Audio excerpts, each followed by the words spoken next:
बोलिए सद्गुरुदेव की जय। अजर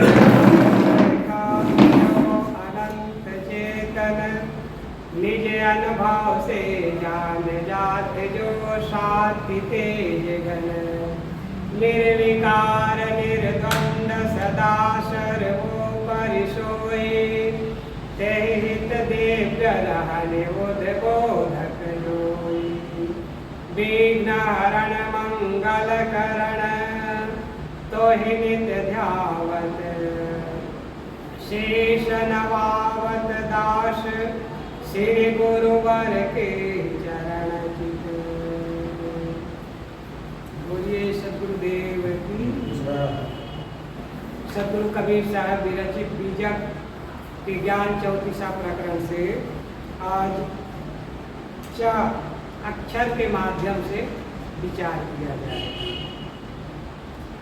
सद्गुरु कबीर साहब कहते हैं, चच्चा चित्र रचो बड़ भारी चित्र छोड़ तय चेतु चित्रकारी जिन यह चित्र विचित्र होय खेला चित्र छाण तय चेतु चितेरा। सद्गुरु कबीर साहब इस साखी के माध्यम से कहते हैं, ऐ मनुष्य, अक्षर के माध्यम से कह रहे हैं, चच्चा चित्र रचो बड़ भारी। ऐ चितेला चेतन, तू अपने चित्त में बड़ा भारी चित्र बनाया हुआ है।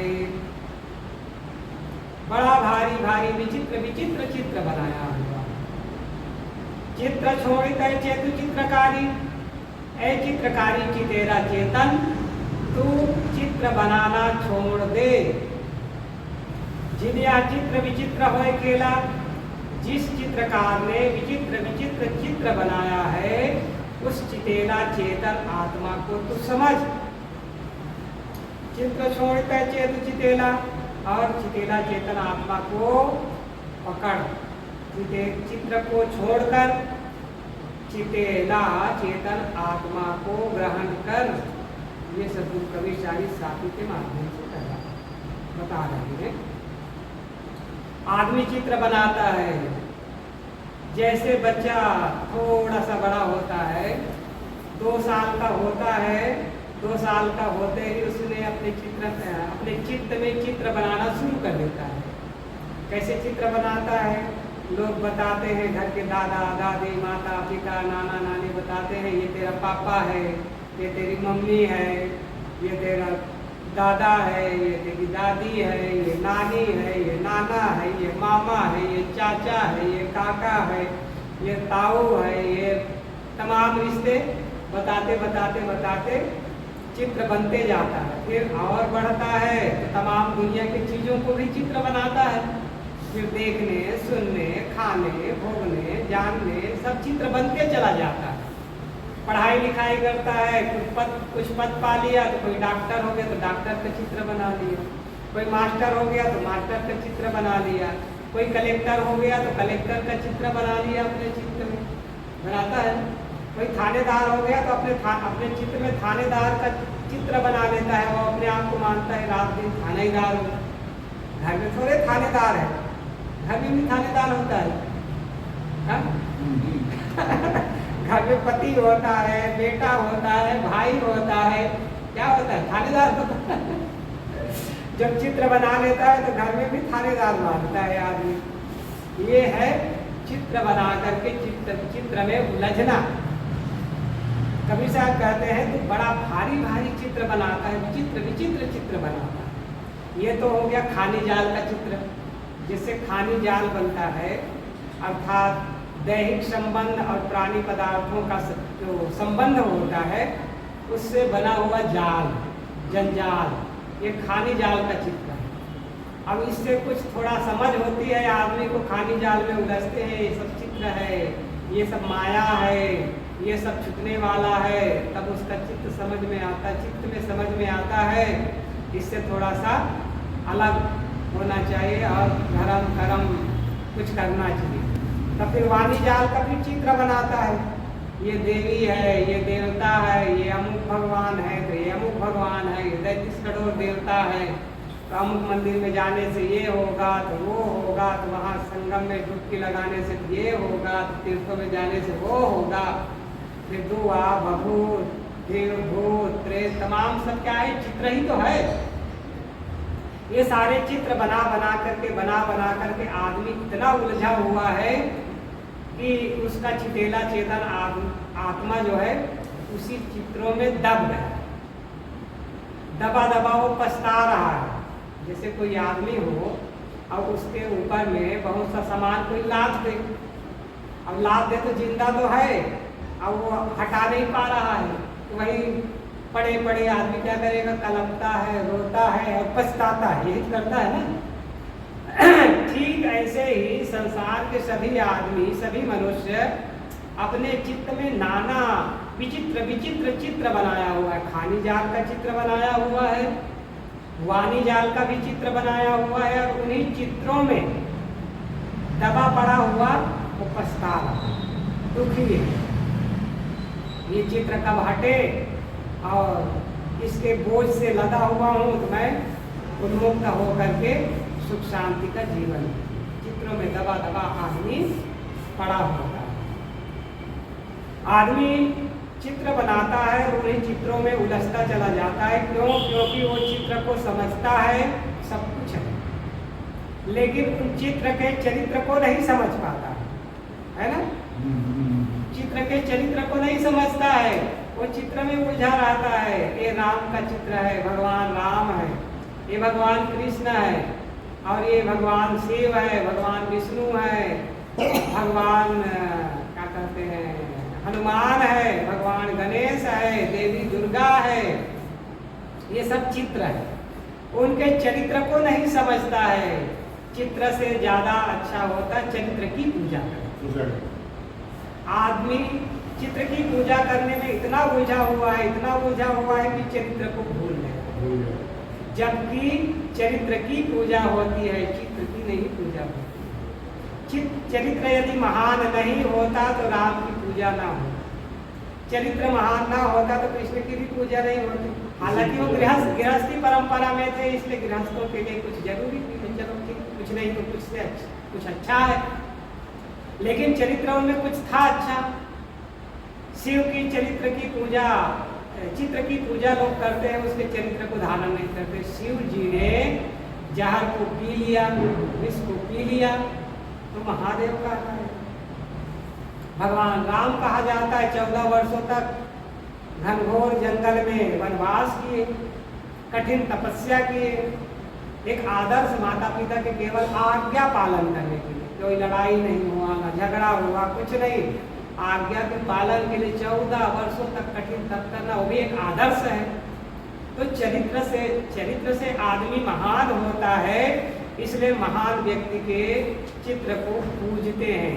चित्र को नहीं पूजा जाता है, किंतु चरित्र को पूजा जाता है। आचरण चरित्र को, लेकिन आज हो क्या गया, चरित्र को आदमी भूल गया है और चित्र को ही पूजने में उलझा हुआ है। आज आदमी न तो राम के चरित्र को अपनाता है, न कृष्ण के चरित्र को अपनाता है, न विष्णु के चरित्र को अपनाता है, न ही शिव जी के चरित्र को अपनाता है, न गणेश के चरित्र को अपनाता है, न हनुमान के चरित्र को अपनाता है, न गुरु पीर के चरित्र को अपनाता है, न कबीर के चरित्र को अपनाता है, न और जो महापुरुष हुए हैं उनके चरित्रों को नहीं अपनाते हैं। आदमी केवल आज उन्हें पूजने में लगा। चरित्र को अपना ले तो चित्र की पूजा निरर्थक है, क्योंकि हम चित्र की पूजा लोग इसलिए करते हैं ताकि उनका चरित्र जीवन में आए। लेकिन आज उल्टा होते चला जा रहा है, चित्र की पूजा तो कर रहे हैं और चरित्र को छोड़ते चले जा रहे हैं। तब चित्र की पूजा करने से कुछ भी लाभ नहीं। चित्र तो क्या है, एक प्रतिमूर्ति है, प्रतिकृति है, उसका एक फोटो है मान के चलो। अब फोटो को रख दो अपना और वहाँ पर 56 भोग लगा दो और फोटो के सामने, और आप रोटी दाल भात सब्जी ना खाओ तो तृप्ति मिलेगी।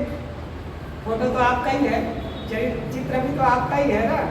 आज चित्र को खिला दो, खुद ना खाओ, तृप्ति नहीं मिलने वाली है।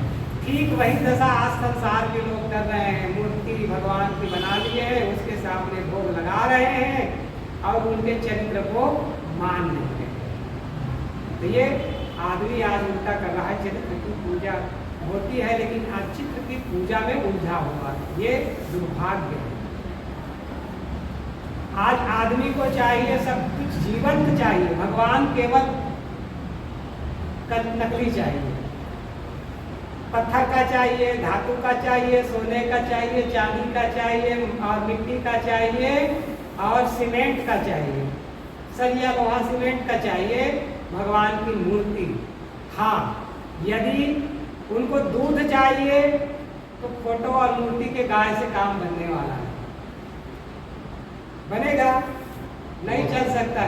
बच्चे को शिक्षा चाहिए तो बच्चे को शिक्षा के लिए कागज के और मूर्ति के शिक्षक से काम बनने वाला नहीं है, उसके लिए जीवंत शिक्षक चाहिए, तब बच्चे को शिक्षा मिलेगी। और पति है तो पति को पति के फोटो से और चित्र से काम बनने वाला नहीं है, पत्नी को पति के फोटो से काम सुख मिलने वाला नहीं है, उसके लिए जीवंत चाहिए। भौतिक चीजों के सुख के लिए आदमी को जीवंत आधार चाहिए, दूध चाहिए तो जीवंत गाय, शिक्षा चाहिए तो जीवंत शिक्षक और सुरक्षा चाहिए तो जीवंत पुलिस अधिकारी चाहिए, और पति पत्नी चाहिए तो जीवंत शरीरधारी पति पत्नी पुरुष चाहिए, प्राणी चाहिए, मनुष्य चाहिए। और दूसरी तरफ देखते हैं जब भगवान की बात आती है तो भगवान पत्थर का, धातु का और सीमेंट का, ईंट का, लोहा लक्कड़ का, मिट्टी का बना करके या फिर कागज का, और उसको मान लिए कि यही भगवान है। ना वो बोलता है, ना डोलता है, ना देता है, ना लेता है, ना खाता है, ना पीता है, ना सोता है, ना जागता है, और उसकी अनुनय विनय करते हैं तो उसको सुनता भी नहीं है और सुन के आशीर्वाद भी दे नहीं सकता उसकी तो पूजा में उलझा हुआ है दिन रात। और जो जीवंत है उनकी क्या कर रहा है, उपेक्षा कर रहा है। माता पिता घर में है तो माता पिता को देवी देवता नहीं मान रहे, उनकी उपेक्षा हो रही है। और मंदिर में जाके देवी की खूब पूजा करेंगे और भोग लगाएंगे। घर की बूढ़ी माई पानी दे दो, पानी दे दो, रात दिन पुकार रही है उसको, बुढ़िया पानी मरती नहीं है, पानी मांगती है। ये हाल हो रहा है ना दुनिया में। तो कहने का तात्पर्य है, मुख्य बात पर आते हैं, आज आदमी, आज इंसान चित्र की पूजा में उलझा हुआ है, चरित्र को भूल गया। इसलिए कबीर साहब कहते हैं, ऐ चितेला चेतन, तू चित्रों को बनाना छोड़। और ये तो हो गया बाहरी चित्र, और सांसारिक चित्र बनाता है कोई नेता, कलेक्टर, डॉक्टर, मिनिस्टर हो गया तो अपना चित्र बना के वो भी अहंकार में घूमता रहता है। सारे चित्र नकली है, सारे चित्र का प्रयोग होता है नकली कामों के लिए होता है। चित्र का काम क्या होता है, काम को बनाने के लिए एक पहचान होता है, हम ऐसा है, इसकी पहचान के लिए चित्र होता है, ना कि वो चित्र से काम बनता है। चित्र केवल पहचान के लिए, और उसी पहचान में आदमी अपने आप को भूल गया। पहचान रूपी चित्र में अपने आप को भूला। चच्चा चित्र रखो बढ़ारी, बड़ा भारी भारी चित्र बना करके आदमी उलझा हुआ है। चित्र छोड़ते चेत चित्रकारी, ऐ चित्र चितेला चेतन आत्मा, तो चित्र बनाना छोड़, तू चित्रकारी है, सारे चित्रों का निर्माण करने वाला तू है। भगवान की मूर्ति कौन बनाता है, इंसान बनाता है। अब इंसान ने बनाया भगवान की मूर्ति और उसको मान लिया भगवान। बनाने वाला बड़ा होता है कि बनी हुई चीज बड़ी होती है? बनाने वाला बड़ा होता है। अब बनाने वाला हो गया छोटा, फिर क्या कह रहा है, त्वमेव माता पिता त्वमेव, त्वमेव बंधु सखा त्वमेव, त्वमेव दृढ़िनम्, क्या क्या कहते हैं, क्या क्या सब गाते रहते हैं लोग। अब वो उसको माता भी बना दिया, पिता भी बना दिया, भाई भी बना दिया, बंधु भी बना दिया, सखा भी बना दिया, सब कुछ के लेने देने करने वाला तू ही है। अब उसको खुद तो बनाया, इंसान ने बनाया और उसको बना दिया भगवान, और कहने लगा कि तू मेरे को बनाया। ऊपर से कहने के लगा है तूने मेरे को बनाया बनाया तो खुद मूर्तिकार मूर्ति बनाया, राम के मंदिर बनाया, अब जाके वो पूजा खुद कर रहा है, भगवान हो गया मुझे धन दे दो, मुझे आशीर्वाद दे दो। बनाने वाला बनाया तो खुद ना, पत्थर की मूर्ति जो मूर्तिकार है बनाया, अब उसी मंदिर में जाके वो पूजा कर रहा है कि मेरे को धन धान्य दे दो, जीवन में सुख दे दो, शांति दे दो। वो दे तो वही तो हो रहा है आज दुनिया में।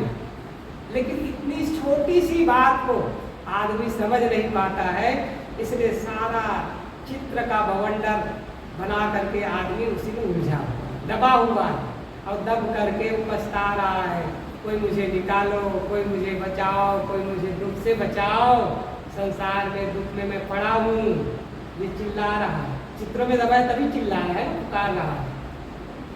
अभी हम लोग भजन गाए ना, बहुत से तारक तुम्ही जन उधारक तुम्ही संत प्यारे, सदगुरु दीन बंधु हमारे। तो सदगुरु दीन बंधु ही बचाने वाले होते हैं, वो चित्रों को बताते हैं अरे चित्र नकली है, चित्रकारी चितेला चेतन ही सार है।